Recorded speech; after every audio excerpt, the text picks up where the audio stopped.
you, Chair. Ladies and gentlemen, first and foremost, I apologize that I was not able to be here yesterday with you, but it is all the same good that I'm here now. My presentation is supposed to be civil society approach to climate change, mitigation and adaptation. Does population matter? It's a very interesting one. And I'll just say yes, population matters. And the content is supposed to be that. I will not go through it. And probably I also imagine that through yesterday you must have learned or must have been given information about CAN, which institution I also represent here. And then the general introduction about climate change. I know many of us know this, and climate change is change in climate which is attributed directly or indirectly to human activity. Of course, there are other factors that contribute to climate change, but when we are talking or discussing issues of climate change, we are mainly focusing on the human element or the human factor. And climate change, because of its impacts, has gained a wide political recognition. It is a serious threat to our life and to development in general. That one, no one doubts about it. And as a result of CC and the population growth, the world's poor population, the poorest of the poor, are faced with a number of negative impacts and challenging situations. And some of these include ever-increasing stress on natural resources on which they depend. And the poor mainly depend on natural resources. Our communities here derive their livelihoods from the natural resources that they have lived for a long time.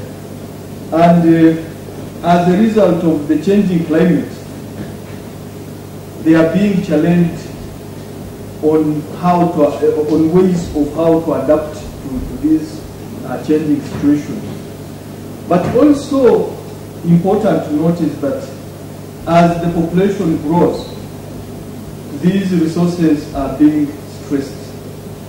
And when you come into our kind of situation here, we are seeing land fragmentation becoming more of a reality. We are also seeing severe land degradation cases. And we are also seeing a situation of inadequate planning,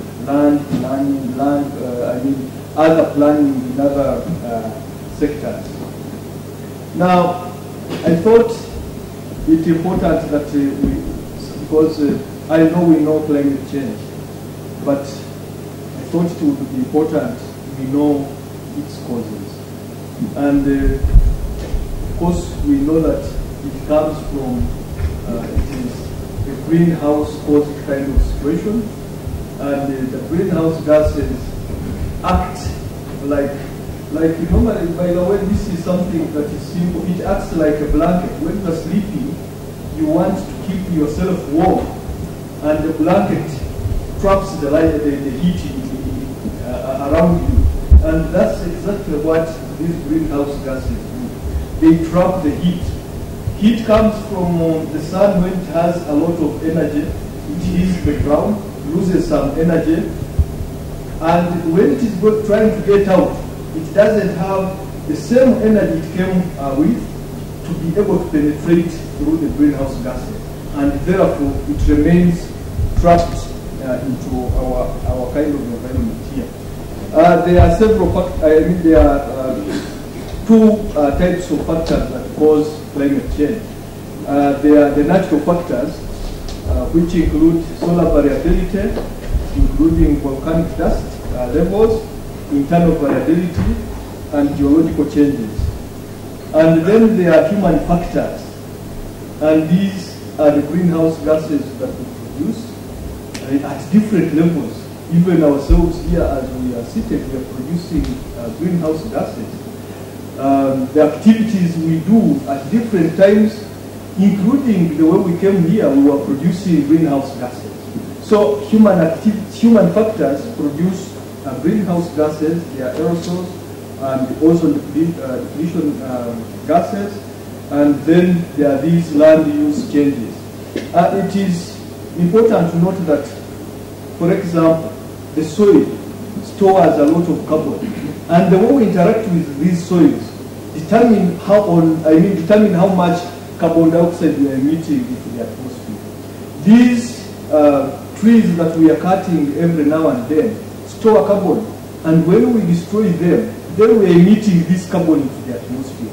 And these are the human factors that we're talking about. These are some of the challenges that we have that contribute to greenhouse gases. Of course, in our kind of context, this kind of situation is not so much. But also important to say is that we are moving towards this kind of scenario, because there are a number of industries that are coming up, and they may be contributing small, but the cumulative impact will be significant. So that is a challenge to us. And you can see that kind of scenario. We consume a lot of biomass energy. In our current situation in Uganda, more than 90% of our energy sources, of our energy comes from biomass. And all this leads to deforestation. And we are also deforesting as a result of demand for agriculture land. And all these eventually lead to climate change, because trees are significant as stores of carbon. So that is a challenge that we are faced with. Then we are talking about population growing. And as population grows, it means that we shall need more animals for animal proteins. And we know that all these contribute methane, and which is a greenhouse gas. So population growth will increase demand for animal proteins, and the best available agricultural practices, if we are proper, we must identify what kind of agricultural practices that we can adopt maybe to mitigate. What traditional has been providing manure to our own land is now becoming a source of energy. Some communities, because they cannot get firewood, they have resorted to using cow dung, which is a very challenging element. Now, population growth stresses energy resources and results in deforestation, land degradation, i.e. use of cow dung in villages and urban areas impoverishes soil and burns carbon into the atmosphere. That is the reality. We have seen it in many parts of our country and even beyond our own country here. And the energy stress is a challenge to CSOs. We have to address these because we live with these people. We are also affected. So we must look for innovative biomass energy technologies to counter this kind of situation. Our agricultural practices. When you go to areas like Palisa, in Uganda here, I know in many of our countries where we come from, all these situations that we have, we are reclaiming wetlands in favor of paddy rice. And all these lead to production of methane, emission of methane into the atmosphere. That is still greenhouse gas. And we are also seeing human settlements. When it rains here today, people in Bwaise will cry because they have settled in what initially, Bwaise is a suburb around Kampala here. our people have settled in what initially was a wetland. They are competing with water. And when it rains, people's houses are flooded. And all this leads to increased GHG emissions, leads to increased floods and water-related diseases. Of course, all these, I'm talking in general terms because I know all these are linked to the population that we're talking about. And our communities, as a result of the way we are living, are increasingly faced with a water stress situation. And some of these are a result of what, of how we have interacted with the environment. Because when you degrade the wetland, the water table, of course, is also affected. And water becomes more scarce and scarce and scarce. And therefore, it is a very, very challenging situation. And all these, as civil society, are challenges that we are meeting on a day-to-day basis. Now, why climate change and population? The thinking is that there is a strong link between climate change and population growth and people's livelihoods. Because in our kind of situation where we depend on our natural resources, when the population grows, then the stress on these resources also increases. And therefore, when we are talking about resource stress, we are also thinking about population growth. So, why we are thinking about climate change and population is because our communities here are natural resource dependent. And population growth has a great bearing on mitigation and adaptation actions. Because what I know is that all these have a cost implication. And when we are talking about a poor population and a population that has a rapidly growing population, it means your methods of adaptation and even mitigation will greatly be affected. So that is a challenge that we are faced with. Then the other important thing is that climate change has an economic cost. There is no way you can say climate change can live in isolation without the cost factor of being part of it. These costs are strongly influenced by socioeconomic change due to population growth, increased wealth, and land use change. I can assure you, if you moved, for example, in our own country here, if you moved around and you try to assess the levels of forest degradation, the levels of wetland degradation, you will get a mess. So this is a very challenging situation that we are faced with, that climate change has an economic cost. All these things, the degradation, all the factors that we are talking about have a cost that can never be ignored. And climate change impacts require early feasibility studies, flood risk information, and early warning systems, including potential barriers to successful implementation.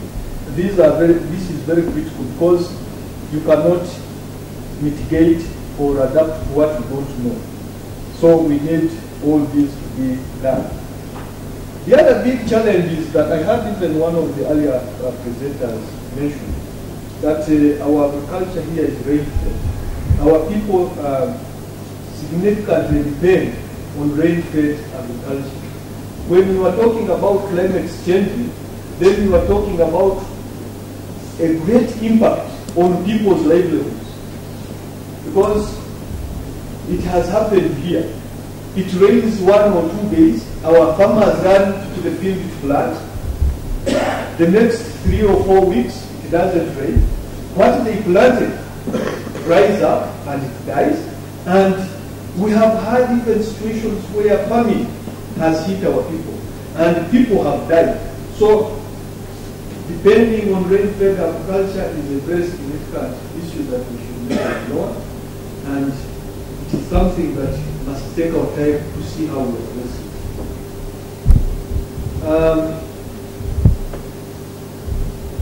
Our people depend on natural waters.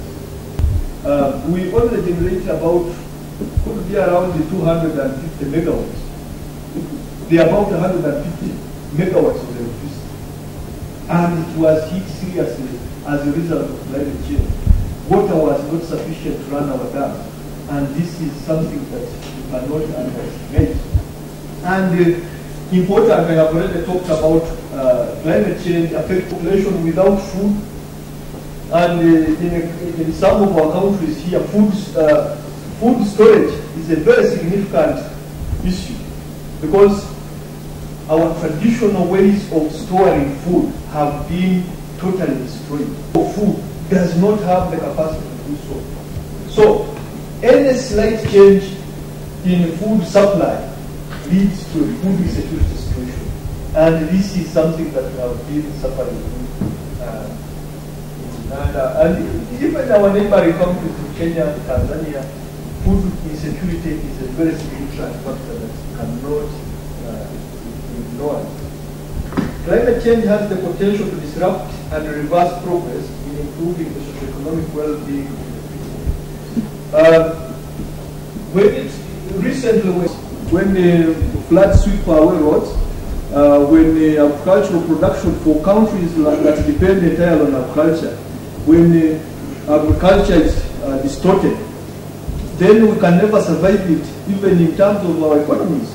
So it's a very important that we focus on mitigation and adaptation for purposes of safeguarding the livelihoods of our people and our economy. Then the other thing, mitigation and adaptation categories relate to the balance between development and climate change. And some of these factors have been identified. And if we are to safeguard our people, these factors that have been identified must be appropriately implemented. Then mitigation and adaptation potentially have very large benefits in reducing present and future damages.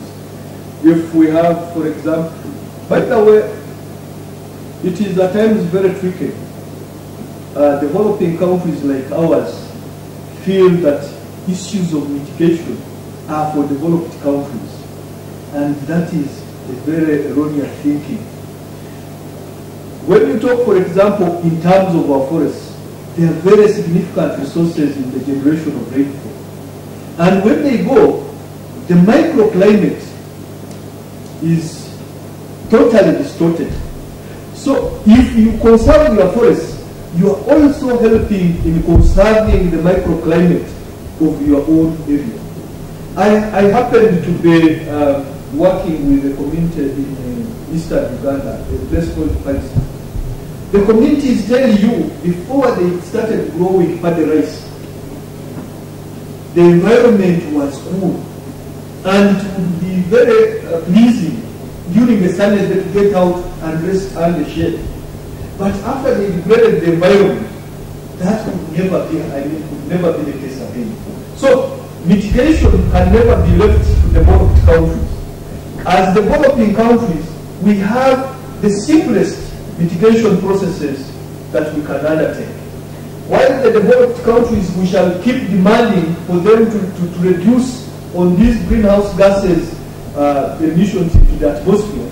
For us, we shall also, I think it will be prudent that we also keep our small ecosystems much more friendly to us. And that is very important. So, I think I have already talked about mitigation and we not need to define mitigation. I'm just here trying to show you some of the impacts of climate change. You see this in that picture. 5 minutes more. Thank you. In the picture there, somebody's whole house has been degraded.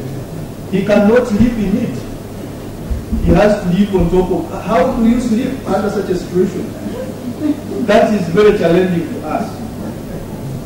You look at these young ladies. What are they picking from that water? Where are they going? They are becoming migrants of climate change. So this is something that we must not ignore. You can imagine this kind of population. I have been always wondering why it is only women, but you can see. So they are struggling to wade through the water. And that is a very challenging situation for our population. And that's where civil society also have a very big role. Because when they migrate, where are they going? When they are there, what will they do? So there are very many challenging things that we must not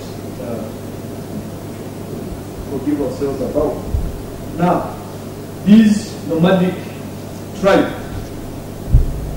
they are now, as a result of climate change, they are just looking at animals. What used to be their livestock, their resources, their sources of income are now dead.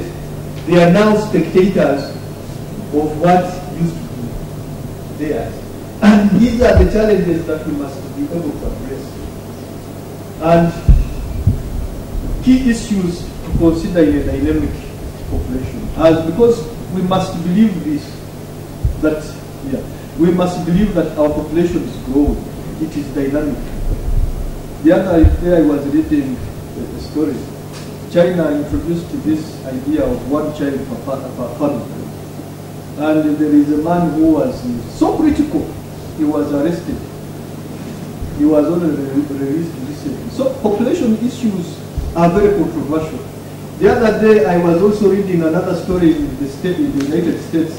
Somebody went and held hostage the TV crew, saying that they were promoting overpopulation by promoting people to give birth, and eventually he was killed. And I'm going to intervene. Please use 1 minute and conclude.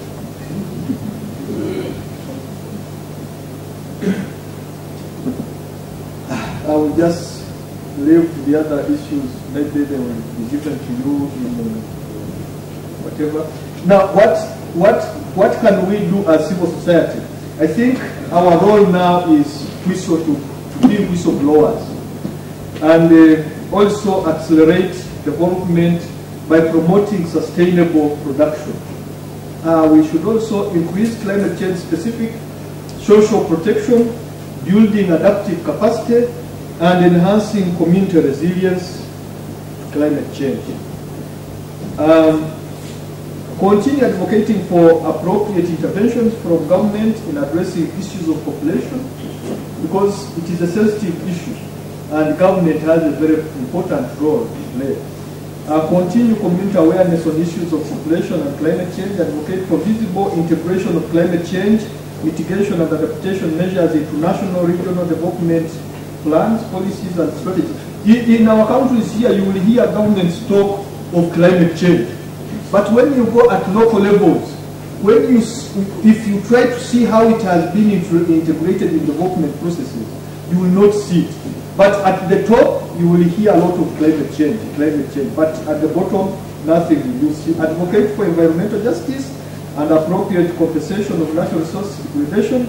Continue to support communities out of poverty. This is very critical. When you combine poverty and climate change, the result is very disastrous, because a poor community can never live in harmony with its resources. And if it is compounded with population growth, the final result is harmful. I think I will just say that at the end. Thank you very much. Okay. Well, thank you, Geoffrey. Though you defied the chairman on climate change, adaptation and mitigation, and specifically we are looking at civil society organization intervention, and also trying to understand why population matters to that kind of arrangement. I picked a few issues, so in the interest of time, we have to understand that NGOs are participating in climate change because their agenda is for poor. Climate change has got implications on poverty, so civil society organizations have to intervene. And we've learned that the role of NGOs in climate change is watchdogging, monitoring policies, and actually ringing a bell to government and other stakeholders have for poor interventions. With that, I think we can quickly have comments and questions, then we'll raise this case. Thank you.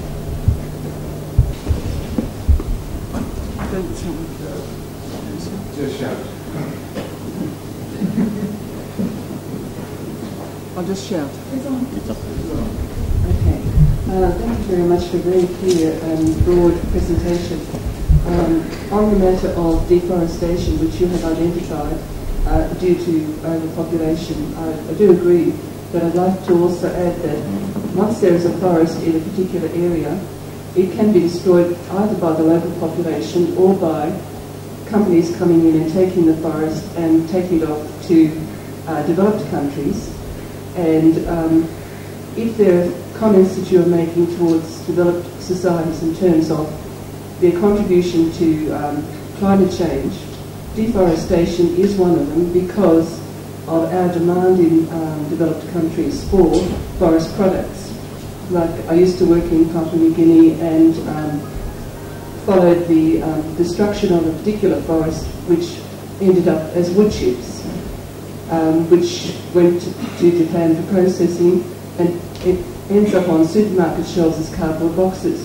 Now when people go to supermarket, they do not think a second thought about cardboard boxes, where they come from, or the destruction to birds of paradise in Papua New Guinea. It just they can't see a connect.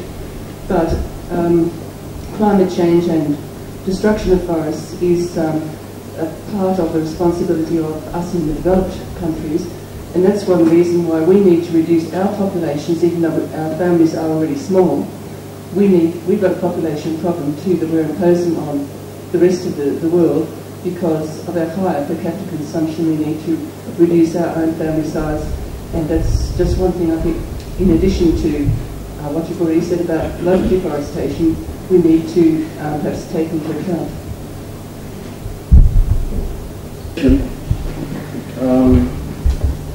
In terms of mitigation, I think we need to focus on the economic benefits mitigation can bring in our communities, be it private sector led or public sector led, and provide the right institutional framework, as opposed to, merely putting emphasis on developing countries as well to focus on mitigation without looking at the benefits associated with it. And I think we have enormous potential in this sector. And in your presentation, you hinted on barriers to successful implementation. And I think this is really the core of issues, where I think civil society need to put a strong advocacy in a direction that would really enable reverse the current trend, even in development cooperation. The issue of basket funding through dysfunctional institutions. For how long will we wait really to have a strategy that will not only romance, but will have a vital effect on issues of poverty, on issues of adaptation and mitigation, the governance challenges from a civil society view? How do we deal with it? And I think these are very critical issues. The framework for public-private partnership, so that we maximize more on the benefits adaptation and mitigation would bring in private sector-led development. After all the developed countries, where they are now, is not largely the public sector that has changed people's lives, but it's the private sector. So how do we make this happen for the countries in the whole of Africa? Made, and then we need to move on because of the restriction in time. Can the I don't think this one's working. We can try it. I don't think Yes, I know, but we've got more hands than... We'll have to take up some of these points in the discussion later, but I think the sorts of points you're raising are very much part of... Quick comments. Thank you, Mr. Kamese Geoffrey, for your presentation. The first one is that I'd like you to clarify on the use of cow dung, how the cow dung improves our soil. Because I didn't understand, I'd like you to really shed more light on that. The second point is about utilization of this very information, this very data that we get from conferences, workshops like these ones. I would like to state that as far as ensuring data availability is concerned, more especially for the case of Uganda, information is available, data is available. All these things we are talking about really are really very important, and they are documented in somewhere. So the point is, how do we ensure, how do we strategically position ourselves to ensure that this information is utilized? Because quite often it's talked about and it ends up in workshops like this one. Immediately the workshop ends, that's it. So how do we strategically position ourselves to ensure that this information is utilized to inform the decision-making processes of our authorities? That's it. Okay, thank you very much. Jacob, would you like to respond to this? Although many of them have been comments, and the first response is that these multinational companies have really contributed to the degradation of our forests, and that is true. It's not doubted. Take for example, if you go to Kalangala, Kalangala is an island within Lake Victoria. All the natural forests have been degraded, destroyed. The trees are cut and just thrown there and they rot for palm oil. And this is a crop that lasts about 40, 50 years. And it is totally gone. Our forests have been here. Our natural forests are not easy to replace. You can never replant a natural forest because our trees can stay as long as we don't know. So when they are gone, they have gone. When you replace them with some of these, what we are calling trees, which will die in 50 years. After 50 years, what happens? The island is a degraded place, and that is a challenge. So I cannot say that our people are the only ones who have contributed to deforestation. Take, for example, Mavira. This Mavira is about 30-40 kilometers from here. It was being given away for sugarcane growing to a multinational company. And that is something that we cannot understand. But also, I must say, while these have been victims also, even our people, let's not shy away from some of these facts. In their small way, they have significantly contributed. I was passing a few days ago on the road that goes towards the north. When you reach a place called Uruwe, what used to be forests have been degraded by our very own people. When you look at the new trend, the planting of pine has taken over our natural forests. What is it? A pine that does not have any biomass, reasonable biomass below it, but it is almost now the order of the day. So while we blame these multinationals, let's not solely blame them, let's also blame ourselves, but they have a blame as well. Now, Honorable Ebom, I think those were very good contributions, focusing on economic benefits, but the challenge where we have problems with these issues of economics, our people or our governments challenge us always, tell us the economic benefits of a forest standing. Now you ask a layman like me who has no technology to calculate how much it would cost to rain, because the forest helps in the formation of rain, how much a forest would help in conserving Lake Victoria. Those are some of the challenges. And there is even another aspect of economic harvest. I mean, economically, there is that economic harvesting of forest, something sustainable harvesting. How sustainable it is still a challenge. So those are, as a policy maker, those are things that you must look out and maybe correct. Others were comments, and I believe the participants got them right. Now, the issue of cow dung. Cow dung, you know, when a cow eats grass, it is eating nutrients. When, for example, you harvest a banana, you are harvesting nutrients that the plant got from the soil. And when you bring the bananas with their banana peels and go and dump them in Kitezi, Kitezi is a dump site here in Kampala, you are dumping very critical nutrients that would have been utilized by your garden. And in our sustainable traditional agricultural system, most of these banana peelings or cassava peelings would eventually find themselves into the garden. But when you reach a level of burning, you are totally degrading these nutrients. You are giving them another element. Some of them will break down and go into the atmosphere as carbon dioxide, carbon monoxide, call it whatever you want. So you have deprived the nutrients, deprived the plants, the nutrients that are in this cow dung that you have totally destroyed. I don't know whether I have answered you, but the fact is, these crops that you see absorb nutrients. And when you remove from the garden and not taking anything back, then you are making these soils poorer and poorer, and eventually time comes when they cannot produce.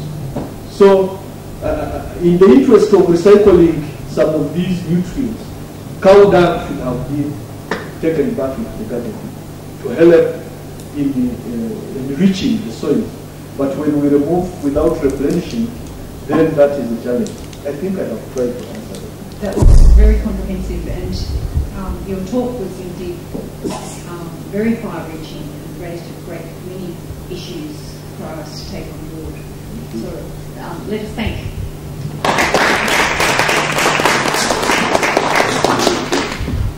Now, apologies for the, and we will try to keep that within the half hour so that we've got some time for discussion before we break for lunch.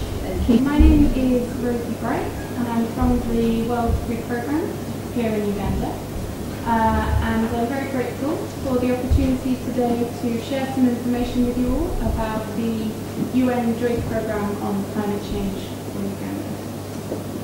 So I'll try to be brief, but I'll go over the climate change challenges we believe we're facing here in Uganda, the logic of having a joint programme to address these, and then I'll explain the thematic focus of the programme, the geographic focus of the programme, share a bit about our current applications for the Global Adaptation Fund in this regard, and then make a few comments about potential areas for civil society engagement.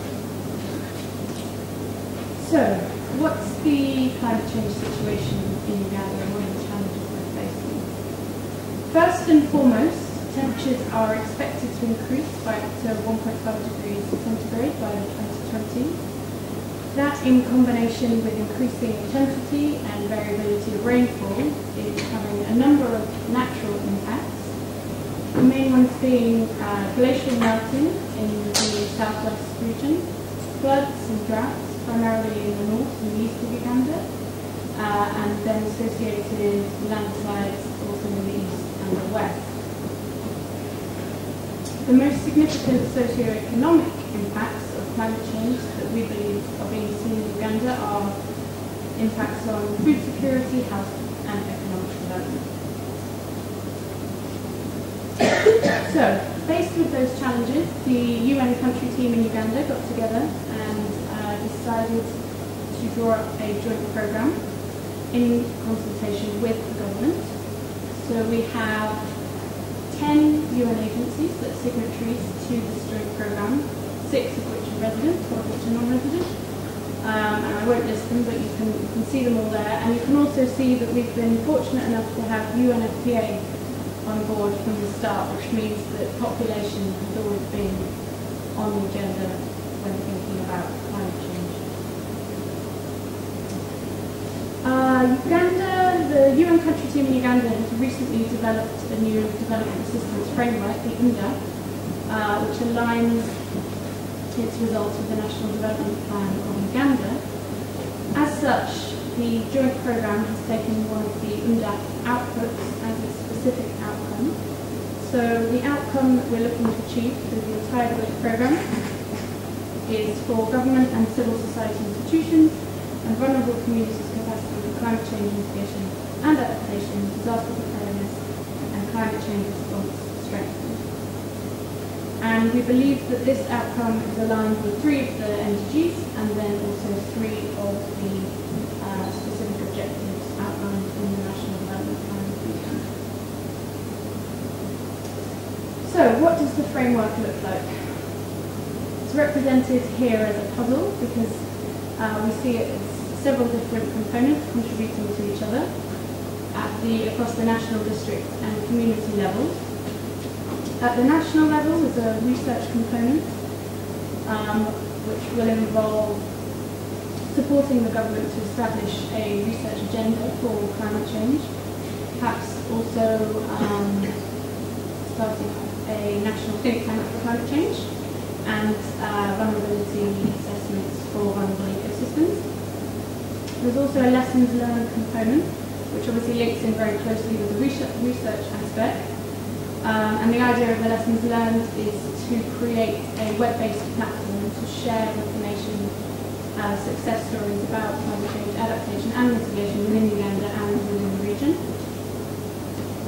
Research and the lessons learned hopefully will feed into policy and planning, and the UN country team intend to support the government to develop a climate change policy and also to execute that through relevant planning. The finance component will involve the UN team supporting the government's access to climate change funds where they're available. And then finally, at the national level, advocacy. We intend to have a national sensitisation campaign about climate change. And this sensitisation campaign will also be carried out down at the district and the community levels. Also at the district level, there will be district training to raise awareness among district officials about climate change and also to support them to include climate change considerations into district development plans and to support them to monitor and evaluate climate change activities ongoing in their district. District level inputs are likely to include such things as automatic weather stations for early warning, weather data collection. Then at the community level, again, there will be sensitisation, community training, which will be focused around community-based adaptation, as we've been discussing already this morning. Will include things such as community-based contingency planning, community-based early warning, etc. And then finally, at the community level, activities, which will actually form the biggest portion of the whole programme in terms of budget allocation.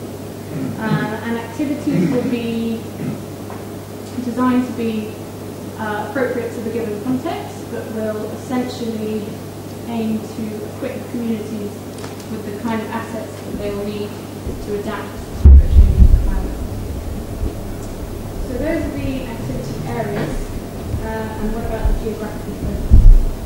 Well, the joint programme as a whole has taken an ecosystems-based approach to climate change vulnerability, and as such we've identified 4 ecosystems in Uganda that we consider to be the most vulnerable. The first one of those is Karamoja, as a dry land ecosystem. The second one is the Moroto River Basin, which covers drought and flood-prone parts of Shogi-Langa Teso. And then the other 2 ecosystems are an urban ecosystem, so Kampala and potentially other urban centres across Uganda, and then mountainous ecosystems, which includes Rwenzori in the west and Mount Ashok in the east. So, having developed this joint framework, we have recently submitted a proposal to the Adaptation Fund to begin implementation in two specific areas, the eastern belt of Karamoja and in Mount Elgon. And this proposal will have 4 different priority areas in line with the thematic areas introduced into previously. The first one is preparedness and response. So that includes climate monitoring and analysis. I mentioned already the automatic weather stations. The second priority area is watershed management, which will include such things as dams, energy-saving stoves for environmental protection. Livelihoods, such as dry lands product interventions, can include things such as drought-resistant crops or planting of gum arabic as a dry land product. Final priority area is knowledge management and capacity development, which very much draws on the idea of sharing lessons learned, but also increasing community and district participation in decision making for climate change activities. So just to give a bit more of a picture about the types of activities, as I said, the activities will be tailored to the context, and we intend to use a community-based approach to decide on those priorities. But on the left there you can see an energy-saving stove, very simple to construct. The wood goes in there at the bottom, and as it burns you just push it in a little bit further, and it uses much less fuel than traditional stoves. So this obviously helps ameliorate deforestation in certain areas. On the right hand side you can see some community members in Morocco, in Karamoja, digging a dam for their community, which they can use for crop production and also for their livestock. So that's just a few examples there. Okay, one more. So, I just wanted to mention, given the group that we have here today, the sort of areas that we could look at for civil society engagement with this programme. The first would be collaborating on lessons learned.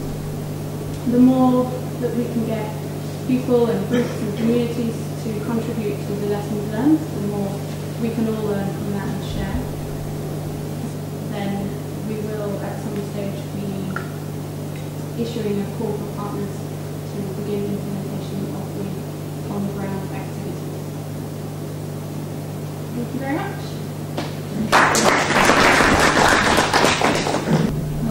I wondered, where does meeting the unmet need for family planning fit into all that? Sure. Well, as I said, we've been very fortunate to have UNFPA on board from the start, and that really is one of the strengths of having a joint programme to have all of the range of different organisations and the different expertise and the things that they bring feel very much designing the programme, and we haven't rolled it out yet. So this is kind of a new initiative, but where the population can and will come in is for the sensitisation campaigns, national, district and community, and then also for the district and community training, where we sort of sit down and discuss the kinds of issues that district officials and also community members need to be aware of with regards to climate change adaptation and mitigation. Population for sure will be an important part of that, which is, and UNFPA will be on hand to make sure that we've got the right information and the delivering those messages in the correct way. Always a good sign. I see that one of your joint programme signatories is the Minister of State for Environment. What are you doing about getting the other ministries on board? And in my experience, unless you've got the Ministry of Finance or the Ministry of Planning and Control on board, these things take great difficulty getting them through the government system. Will you have the other government ministers on board with this programme? Sure, thanks. Programme document. And I don't suspect that will change, but we will definitely be working very closely with other government ministries. As an example, for the adaptation fund proposal, we had to get the approval of the Ministry of Finance. Also, we're going to be piloting the rolling work plan. And one of the aspects of using a rolling work plan is that the Ministry of Finance is the only signatory to the work plan, rather than having different signatories down across the level. So I see a strong engagement there, definitely. to be a very good program, but I've just got a comment on advocacy. Because on advocacy, you mentioned that you will liaise with government to develop messages. But from civil society perspective in Uganda and from poor communities, there is lack of a thorough consultation process that can actually give people a chance to speak out their voices. So if you consult government in terms of developing messages, those might be some few officers' views which will not actually consider people's views. And in advocacy for us, mostly who support poor people, we look at changing the policy in favor of the poor and marginalized. So how do you make sure that people's views are the ones that are being implemented? They are the ones that are shaping the policies. And I've seen the collaboration with civil society organizations, and I understand how UN system work. You don't participate in politics where the things are contentious. How do you intend to support the voices of the people? Civil society organizations that really promote people issues. Civil society organizations that don't shy away from speaking the hard core policy issues. Thank you. I'll just carry on. Thank you for the question. You're right. You've summarised the issues very well. The UN's role is very much to support the government, but that's why I highlighted a potential area for civil society engagement is with regards to sensitization. And we intend to, wherever possible, engage with civil society to bring out those voices that perhaps the UN system doesn't necessarily have direct access to. So the answer is we will try.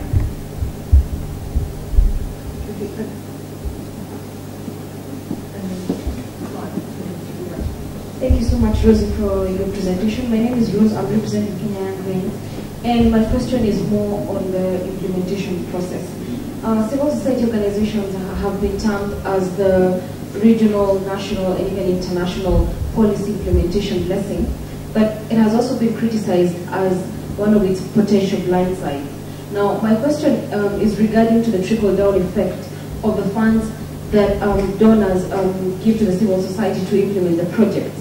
What would be your advice to the civil society representatives represented here today on how they could structure their budgets or account for the amounts they are given so that the trickle-down effect to the grassroots is felt more, or the persons who are meant to benefit can actually really benefit from the funding? Organizations invest to become implementing partners for the joint program and therefore receive funds through that.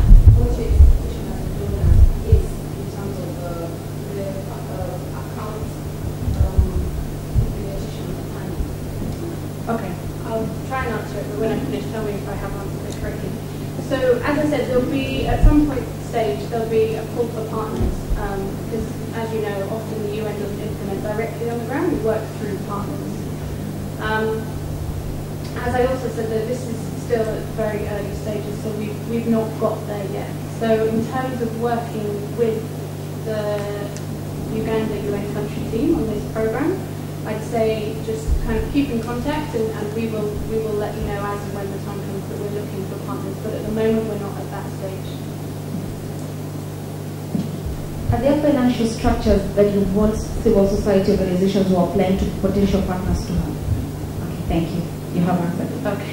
The most relevant thing will be relevant expertise in the kinds of activities that we'll be doing. So, we'll select those implementing partners that have the most relevant background. Implementing entity accredited by the Adaptation Fund Board, and are you trying to gather that 2 million, which is the unfunded budget according to this brochure? And is there any co-financing from the government of Uganda? And my last one is, how does the project mirror some of the priority projects identified in the Ugandan NAPA? Thank you. The adaptation fund proposal. For Uganda, for this particular proposal, UNDP is acting as the national implementing entity. WFP is the multilateral implementing sure you understand the sort of different layers that creates, but that's the situation. The NAPA question, as I mentioned, the Joint Programme Framework was developed in consultation with the government. We work very closely with the Climate Change Unit, and obviously a key part of that is building on the work, very valuable work that's already been done with the NAPA. Does that answer? Okay. Okay, one last. Co-financing from the government. Well, that's a complex question because, as you know, with the adaptation fund, the funds are actually coming to Uganda. Okay, great.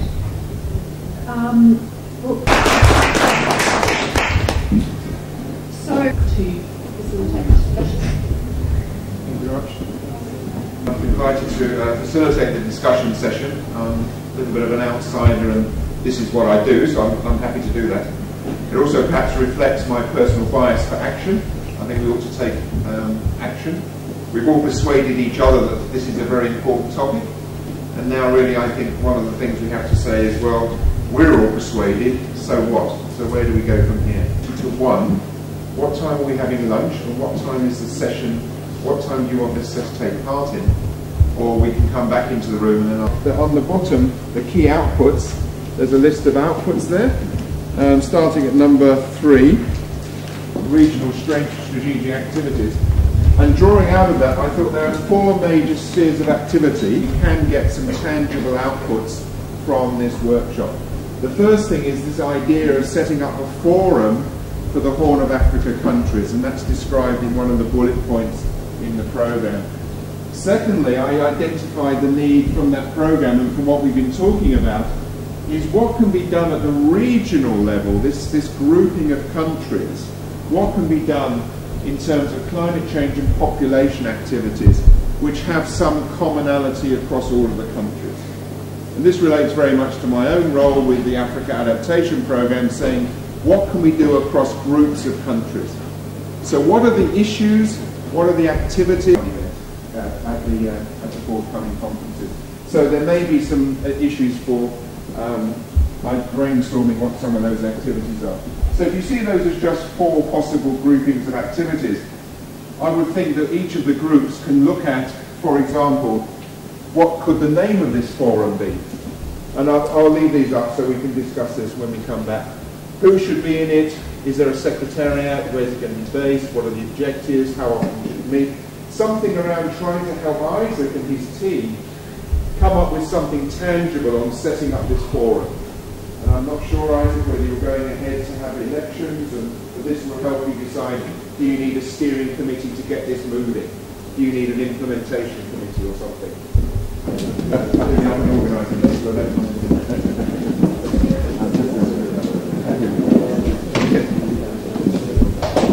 actually be involved in leading that action, if you can do that, all right? Okay?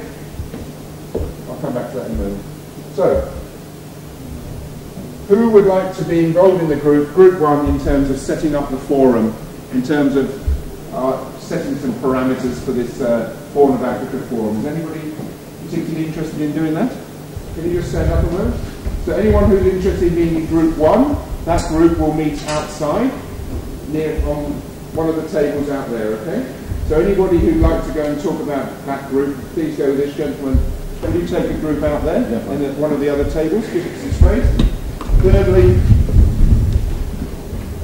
regional support for local actions in terms of helping people by best practices, supporting NAPA, supporting parliamentary committees.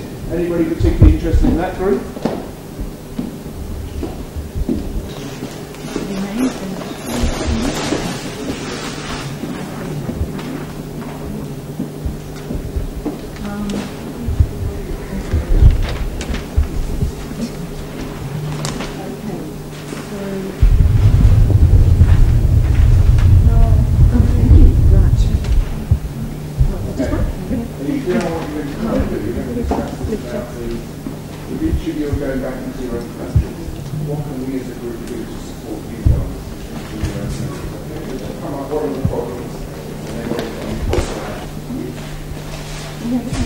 So what are some of the things you might need to do when you go home? What are some things each country has to do? Representing your own country, your own interest group, what are some things you have to do? Maybe just go around what each person might try and do, and then see if there's any common things where we can help you. Help us collectively address the issue of climate change and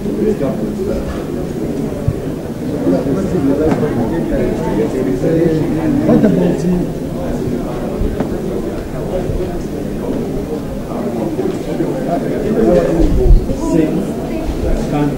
St. Thomas. Which I think will be a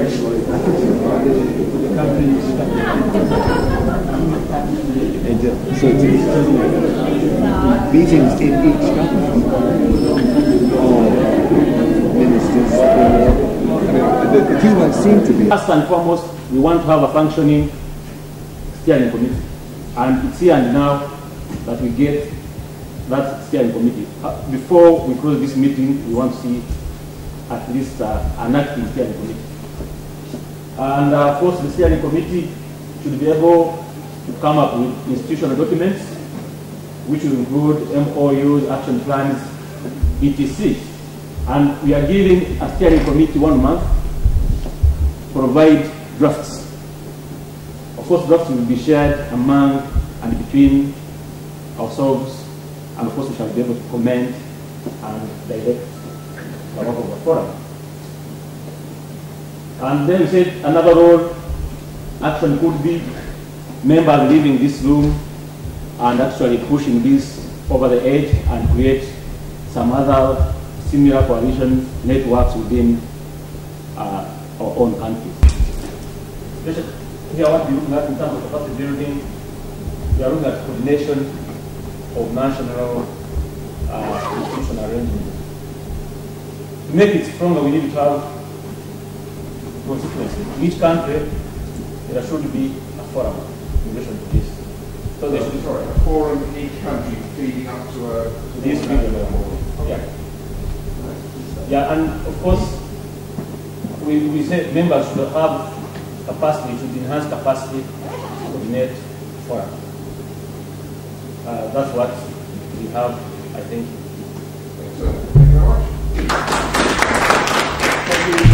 Thank you to the group. Any things they don't understand, or does anybody think that we can build on this and move forward? I think that seems to be very good. I particularly admire the let's get something moving today, let's get everything out within a month. I think that's good. Sort of action, let's see it moving. Any comments, questions from anybody? Other people? We had a request to the... Sorry. I just wanted to bring up the question of remaining as a loose coalition and how strong we would be, because we are experiencing the same thing as Climate Action Network. We are operating as a loose coalition, but we are saying, should we remain so? Are we really very effective? Should we become a legal entity so that we have the capacity to source resources? So let's think in that line. Should we remain as a loose coalition? When we have too many loose coalitions, Climate Action Network, population and so let's think in that line. What we say, in fact, maybe I didn't explain well. At the beginning, when we are beginning, we have to be loose because to be a formal legalized institution takes time. Yet we have something we need to push here and now. So meanwhile, as we push some issues, we shall also be looking at legalizing the institution. So would that be part of your institutional documentation? Would that be part of your Yes, sure. Would it address that concern about, is this a sort of legal entity, is it a tight federation, or is it a loose? So that will be discussed. The actions of advocacy in public or private in the meantime, which will, as it will, provide momentum. And I would hate to see too much effort going into new institution building instead of just making the best use of existing, perhaps informal networks at the same time to get some advocacy going. But we had a request from Group 2 to you to, for instance, draw up a very short joint position statement, which would be quite straightforward, which everyone could sign up to here. And that would give authority and weight to, on one side of paper, as it were, to take into anyone. and it will be an immediate expression of a joint view. I think that's a very clear comment and so important. And I would endorse that. I'm not sure. What I would suggest, Roger, is you hold that comment until we've heard the other group. Yeah. Because to me, I thought this group was about designing the vehicle and, in fact, designing the institutional framework, not the content. This is a delivery mechanism. It's a forum for doing stuff. And I think the other groups are going to come up with ideas for what this forum can put forward. I understand. Particularly Group 4 and the others say. So let's wait until we've heard the other groups. And if you're concerned that we're talking about talks rather than let's do some action is still valid, then I think we should raise it. Okay, any other questions? I just wanted to probably get what was the proposed name of the forum network. And then I didn't get the number of the activities or the mandate of the steering committee, or the specific things that I wanted to deal with in the framework of the forum. We gave 1 month. We said within a month, the steering committee should be able to come up with guiding documents. It's here, 1 month. So I think, and we say that we want to extend the role of the steering committee. If the steering committee can help us, suggest like 3 names. Okay. And share them, and then members will. Are you happy with that? They come up with some names and. But we say we can give this to the steering committee for discussion. One aspect that I was saying that part of what you could do is to open up a Google list for the members for the flow of the information. I was thinking that in that mandate probably could be a Google list or a mailing list for members. A mailing list. A mailing list. Oh yeah. Well, I think that's certainly something so we will be asking for. We will need a list server. Email list server. Yeah. And that's an immediate action. We don't need anything else for. We can all go on the list. Start. We will have an institutional framework. Thank you very much, Group 1. If you have any other notes that you made, would you please make sure it goes to the Secretariat? This lady here. Okay. Thanks very much. Okay. Thank you. Okay. Always difficult going on. It was a wealth of information. Sorry.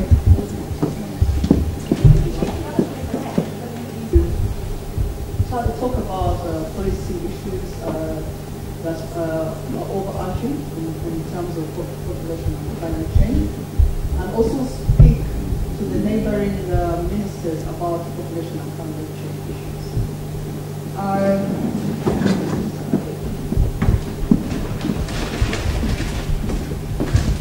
thought the third ask was to have regional meetings about population and climate change. The output of our strategies, as I said, we wanted immediately to form an internal network which has been created on, so that we can share best practices and also exchange information, and also request the forum, which will be formed hopefully, to draft a joint position statement, and also to support the local initiatives and approaches. We also wanted to get the population and climate change in all regional meetings, and agenda for all regional meetings.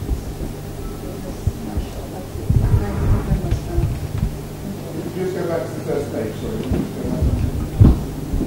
So, in terms of the regional activities for the countries here sharing the issues you've got around what, raising awareness on population and climate change? Yes, that's our issue.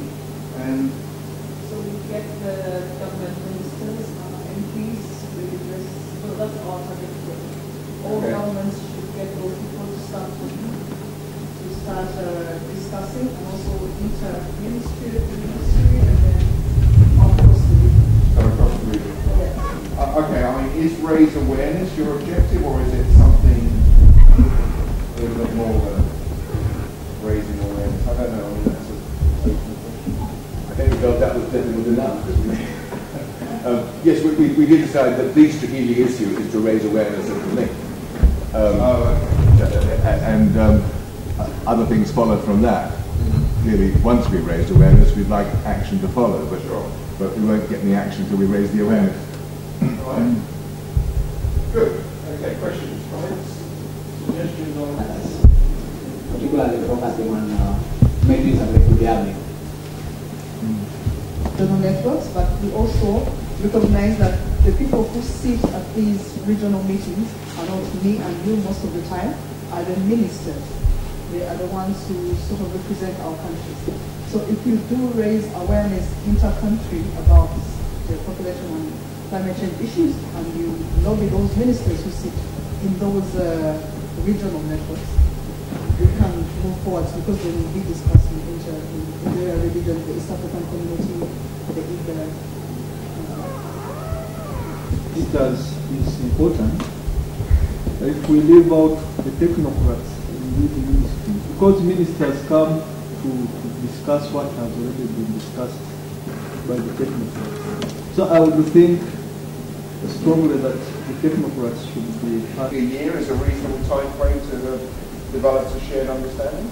Can it be done before that? I would have raised some awareness, at least a statement, joint statement would have been formed if the group agrees, and then we would have disseminated some of these statements in different meetings. So some awareness.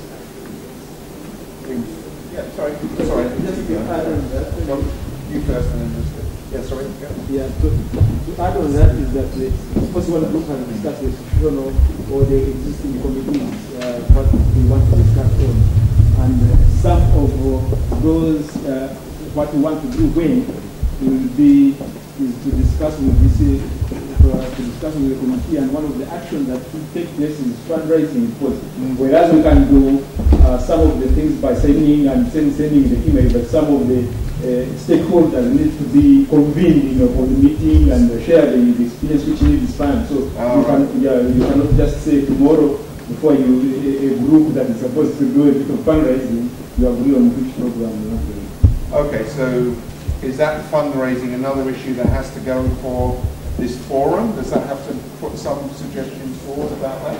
Is that part of what that first group is going to do in terms of how you're going to raise funds to keep this going? I don't know. For the forum, for the committee? Well, when you say we need funds in order to do stakeholder awareness and get people together, we're going to get ministers together in a meeting, we'll need some potentially funding to get that started. So somebody you're saying has to be a fundraising. Okay. Yep. I'm just speaking from the experience of working in coalitions and alliances. So that, like what you suggest now, imagine we are going to Cancun in the next 3 months, Mexico, for climate change negotiations. The journey between now and that period is so short. What do you think we can do in terms of awareness raising and other suggestions you're making between now and December? That's why it's key actually put up timelines. Because I know there's something we can do even if we don't have an institution in place, even if we don't have money. Because different institutions here are addressing some of these issues. Yes, I think the first thing would be to keep the delegation, make sure that we meet, and then we start from there. Because when you do know people who are going to Cancun and also the China meeting, then you can start talking. And that may well be covered by your... The issue of whether the forum is really going to be operating at national level, or whether there are already national networks or national institutions that will do quite a bit of that networking. And it also relates to the whole issue of who is a member. Is it the individual organization? Is it the national network, or what? Because then, we can bring ministers when we want to do something like cross-country learning and that sort of thing. But at national level, there have to be some activities that maybe the forum itself can facilitate, but not necessarily, act like it's the one doing it.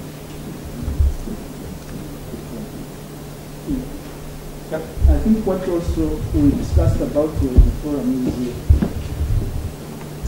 is of course, as far as a little I know about CAN, is that there's a network for CAN. But the issue of population had not been added on it. And we also recognize that this meeting, for instance, where we are now, is a regional meeting, where national if you talk on the civil society members who would be part of the network or the national society, is limited because of its context. And so if it has to be expanded to include and create awareness and concern with other stakeholders who are civil society who would be probably helped to take the message as soon as possible, there has to be a way an expansion and bringing on board of other civil society at the local, in the national. In the national.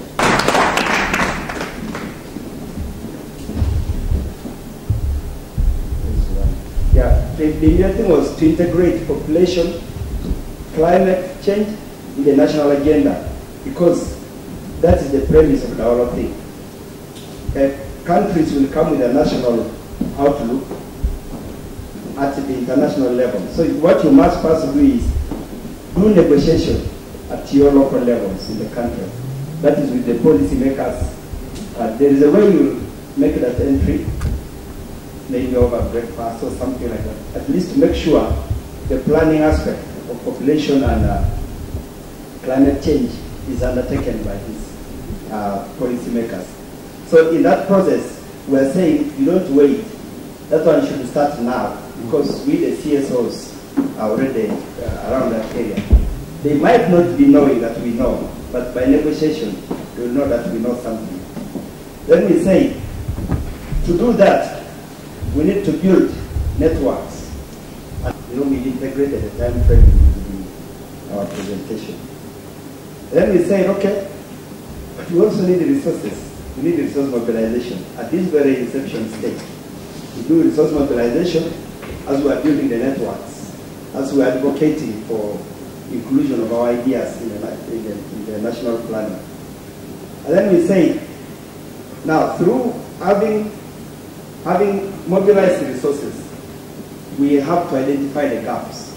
And those gaps and opportunities will be identified through research, that is, research based on evidence, which we say that's a process that we should handle in the next quarter. Next quarter can mean maybe by December we shall have handle that. So we said, okay, when we finish research, we go to need for capacity building at different levels. At different levels, because capacity building tends to remain institutional. Yet, if we do it also at a human level, individual level, that is for the sake of sustainability of these programs. If you just build institutional, it tends to remain. At some stage it will disappear. But when you have built capacities of individuals, it is possible that you can sustain all that is involved in population and climate change. Then we say, well, that is, what was 3? We say that one should be done in the second quarter, the idea of capacity building. After that, we go to creating awareness. Creating awareness goes together with undertaking advocacy to advance or promote issues of population and climate change. That one we shall be having a targeted, that's a targeted undertaking. So you don't just advocate, but there is something that will be targeted.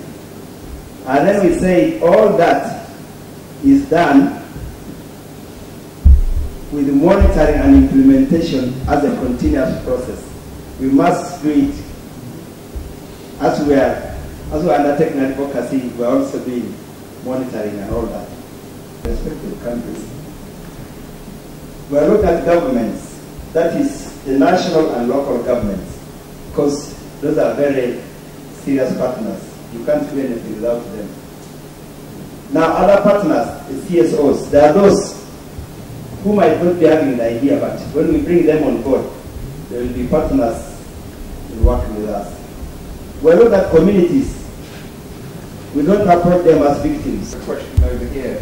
You're going to go back and you're going to start talking to the other people from your country who are here today, and you're going to start then moving outwards to try and embrace other CSOs who are in a similar arena of population and climate change, And together you're going to start doing these things about raising awareness, capacity assessments and so on. Okay. And that seems to make sense, because then you're saying you're strengthening the local representation, and then some sort of representation from those local groups will then take part in this international forum, as I understand. Okay. Questions and comments? Sorry? Yes. Make a question just maybe to David a bit on what. I don't think you only target those organizations, those civil society organizations already in the arena of population and climate. Okay. It's better to spread out the message to anyone. If there is a chance for them to add it on their package for the communities, the better, because it will spread out. Oh, just, yeah, okay. So I'm just imagining a sort of a gradual spreading out. You're gradually widening the net from the people you're familiar with, and then moving into other areas like academics and donors and communities and so on. Okay. Comments and questions?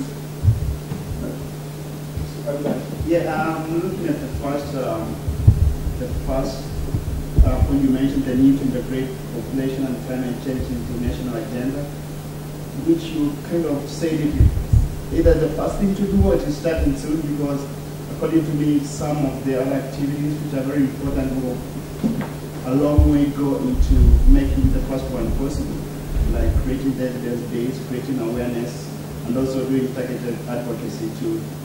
Because some of these national agenda are policies which might need periodic review, the sector plans, the national development plans might not be possible like immediately. Right. So I thought this one would be like a long term or maybe a medium term output rather than an activity that will take on like right away.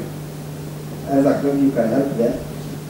Yeah, what we are thinking of is that currently there are some ongoing negotiations. I think we are looking at the case of Uganda. We are trying to collect views and we try to come up with the country positions. So we thought that instead of waiting for maybe next year, we use this moment. I think we have the person from the climate change unit, Mr. Paul Isaria. We will use this opportunity to share, and the good thing is also here, the coordinator is the focal person for the UNFCCC for Uganda. We will use this opportunity to bring these very issues on his table, because he's coordinating these issues. So that's how we are thinking, but maybe in other countries, perhaps. But also, we wanted to say that there are also two important meetings which we should participate in. Of course, the Tanzania one and the Cancun one. Wherever there's an opportunity, let us use it. Of course, if it's not possible in some other countries, and maybe it should be, let us see forward on maybe next year. Thank you. I also want to add on this stage, and I think the climate change unit will have to advise us, because I think the Uganda, for instance, has set up priorities, and I think they are looking for 5 major areas. I think it's adaptation, technology, and adaptation. I think we are coming up in terms of position. Yes, but population may be embedded somewhere, but it's not mentioned anywhere. And I think in Uganda, I think the ministry approached it, and they are looking at the technical people to head those groups. So we don't see population appearing. Maybe our country coordinator for climate change unit will have to advise on where, because we should also use this opportunity. The government is not yet set on which areas to work on. Why don't we put in somewhere punch population as well? It's either a sub, it might not be the major, maybe the country has already set priorities, but we should also use this opportunity. Maybe it can act as a case to other countries in the whole of Africa. Okay, so I think it's an issue about there's some immediate things. If you have an opportunity, if you have the immediate opportunity to start getting in with policymakers, great, but I do agree with you, from my own experience, trying to get in on policy making, given the life cycle of governments and how long it takes to issue policy statements and so on, we are talking about a very long term issue. Quite often, you call out the parliamentarians and you say, yes, you have created awareness among the parliamentarians, and that's it. find it does not stimulate real reaction with the part of government, and parliamentarians have got a critical role of these issues. And I see it's very silent there. But I think we have an overall of ratifying and approving protocols, maybe conventions in relation to population and climate change. Usually there are big gaps there. That could be a strategic issue. Then in terms of preparing policy briefs, we're not very good in reading. We know that very well. So, but how do you also develop systems on technical backstopping that would mentor parliamentarians in a way, if you want me to move motion in parliament, on the floor of parliament, on population issues, and you work together with me, and then you have the motion ready, and then you tell me, you go, because we need real finished product. You're putting technical issues to us when we are not from such technical backgrounds. Sometimes you send lots of literature to us, and we just keep telling them that's what. So, can we make a difference by providing the mechanisms that would really make it work at the policy level? Thank you, Honorable. Maybe for that one, those details of making sure you are competent in representing these things. That's why we left it. Probably will become a greatest opportunity for us to catch up with it.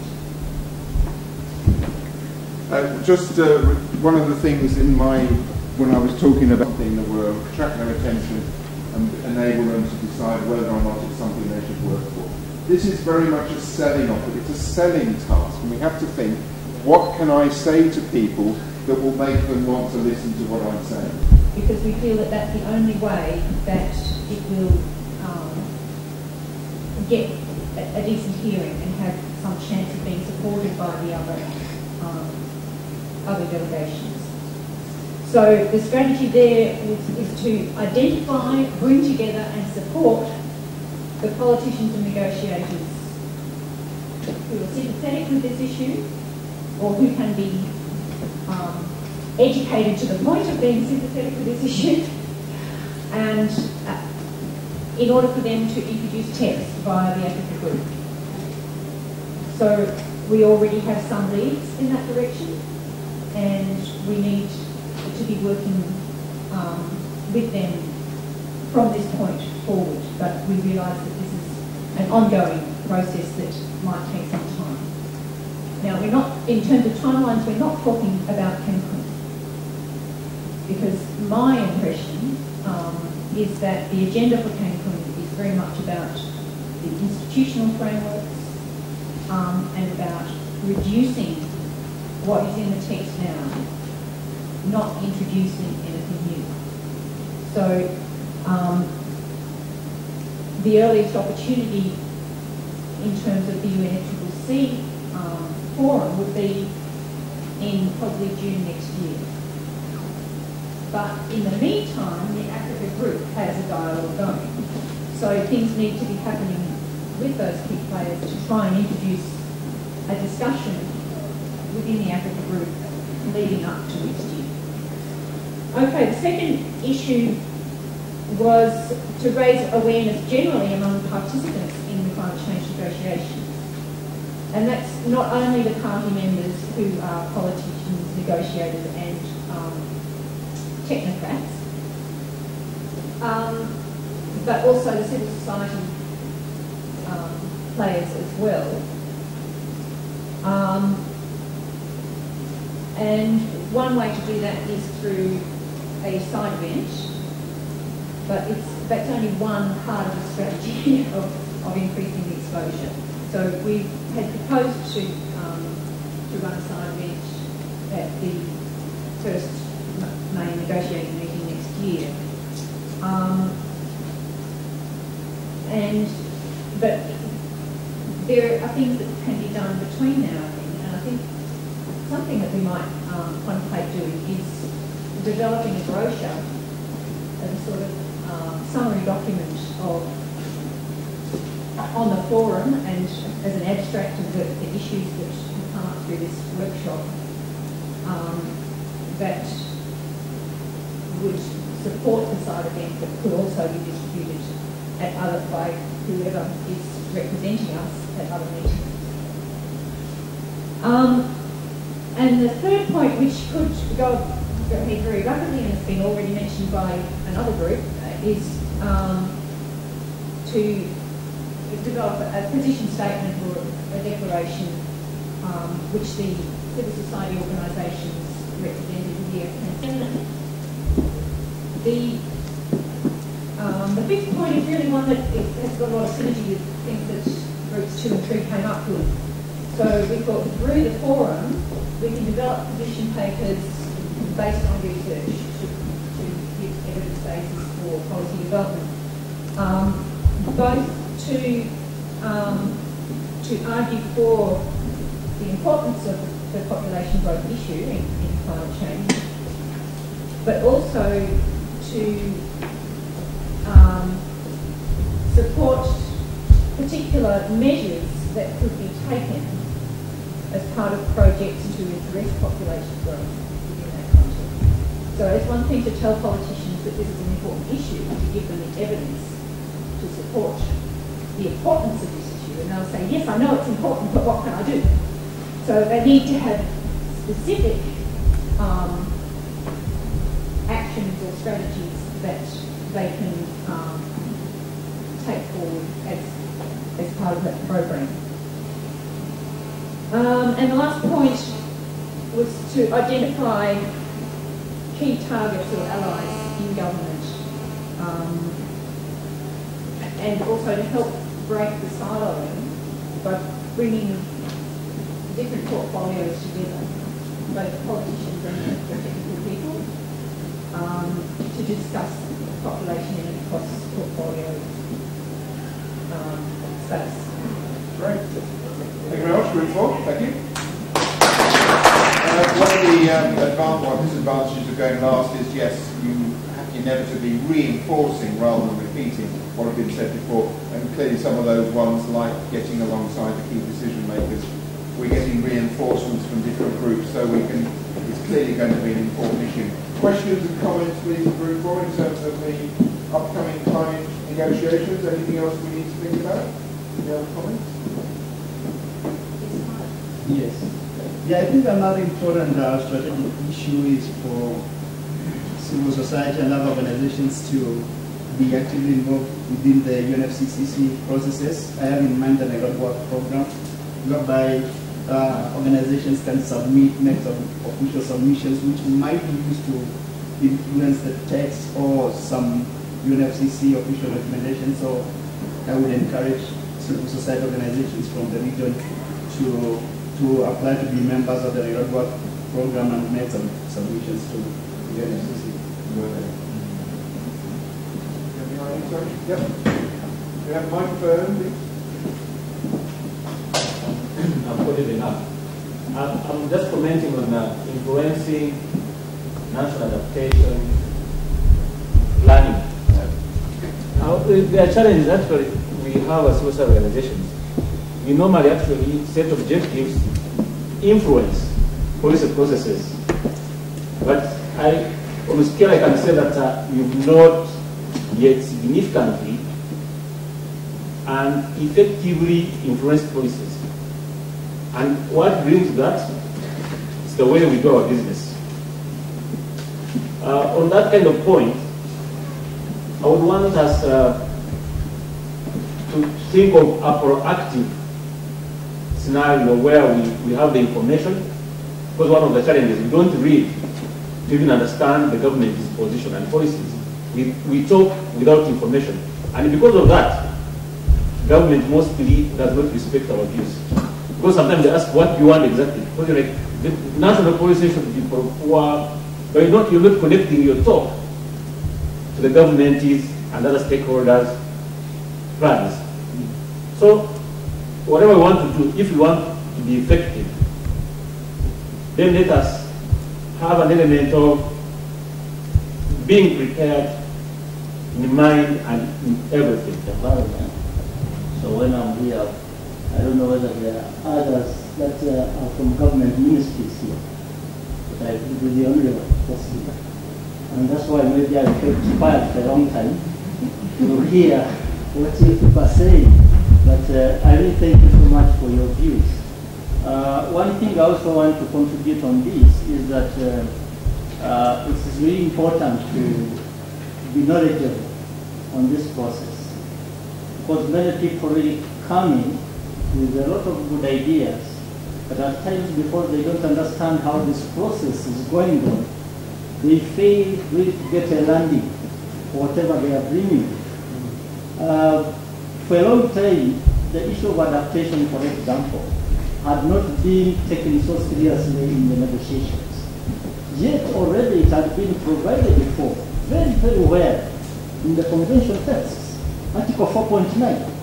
But because most of the LDCs, we are also not very good at reading, no one was really capitalizing on what is already provided for. So for a long time it had been marginalized. We were always pushing for the mitigation, and the adaptation was not a very big deal. Until it was realized that yes, there's a provision in the text. So the argument was really based on that until COP7 in Marrakesh. That's when the issues of NAPAS came in, because it was really having a ground within the negotiation text. So you find that also the issues of population.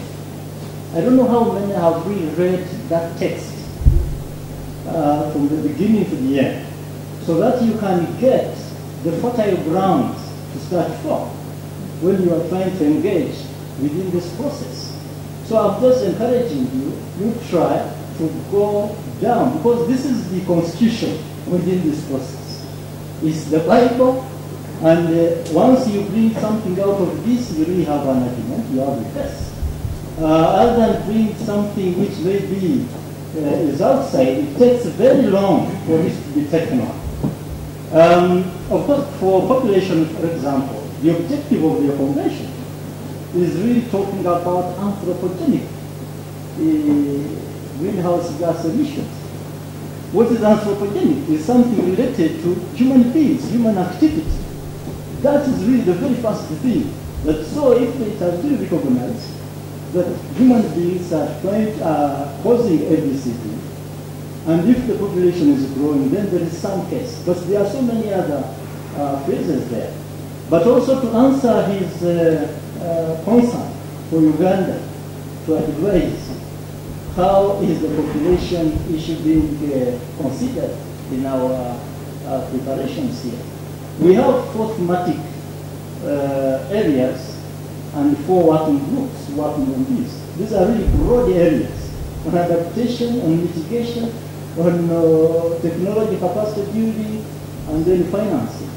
So the issues under these broad themes, of course, are so many. Somebody, such a lucid comment from the ministry, but do you have one question or one comment, and then we can move on? No, I just wanted to add on to what the current speaker has said back, that it gives us a slot, civil society organizations from each of the 4 working groups. So it is incumbent on us to subscribe now. Yeah. I don't know how it is being done with other countries, but for us we have found that is the softest spot where we can enter from. And we will not jump Cancun. We want to start with the working groups here about China, and then later on end there. Because we know this is a negotiation process.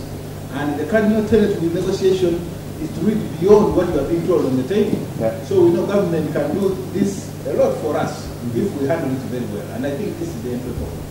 Very good. And I think one other important takeaway from that comment earlier by our colleague here, it's about earning permission. It comes back to the other thing that our colleague was saying about getting in front of parliamentarians. There is no God-given right that people are going to listen to us to talk about population. We have to earn the permission and the respect of the people. And I have this in climate change, adaptation, lots of other things. Speak the language, make sure you've done your homework, link to what's already going on, don't go in there and lecture as if they're not doing it. All these simple messages we must remember, I think, when we go forward. Thank you, Jane, for that. Thank you for wrapping up all that. Thank you very much for your talk. For me, I'm hoping that it's all around small steps, isn't it? We talk about large change, but large change comes around by lots of people doing small things differently.